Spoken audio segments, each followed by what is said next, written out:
Hey, it's Raj from 3CB Performance. Pacers guard Malcolm Brogdon left in the second quarter of their game versus the Bucks on March 4th and didn't return. He was eventually diagnosed with a quote left rectus femoris tear. In this video, I'll explain the injury and his return timeline.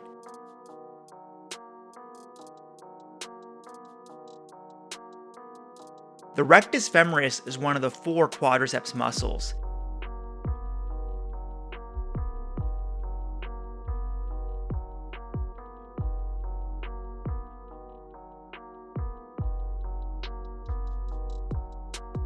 It's the only one that crosses both the hip joint and knee joint,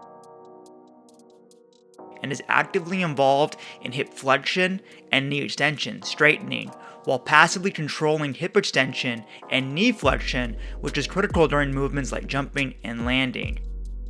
Accordingly, it's the most commonly injured quad muscle, whether that be due to overuse or overstretch. Muscle injuries are typically categorized into three grades of increasing severity. The grades aren't silos, as you can have injuries that also fall between them. For example, Steph Curry's quote adductor tear in November 2018 was termed a grade 1-2 tear. In this case, Brogdon almost certainly has either a grade 1 or 2 tear or something in between. A grade 3 would be a season ender, but we do have some indicators that make me lean towards a grade 2 injury. Malcolm was unable to return to the game, and grade 2 tears are characterized by higher loss of function and muscle weakness, whereas grade 1 is mild pain and discomfort. The Pacers medical staff diagnosing the injury as a tear leads me to believe they could see an overt tear on the MRI.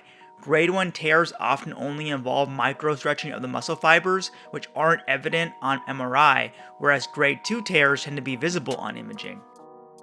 The Pacers listed Brogdon as quote week to week, which indicates a more serious injury. For example, they listed Miles Turner with the same designation after an ankle sprain, and he missed 8 games. If Brogdon indeed has a grade 2 rectus femoris tear, he could be out for upwards of a month or longer, with 4 weeks being the typical return to play. If the injury is more of a grade 1 tear, then I expect him to miss around 2 weeks. The good news is that regardless of the specific severity, I fully expect him to be back healthy for the playoffs.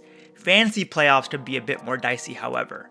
That's a wrap for this video. Thanks for watching. My goal is to provide you with in-depth, evidence-based, narrative-free analysis, and you can always find me on IG and Twitter at 3CB Performance.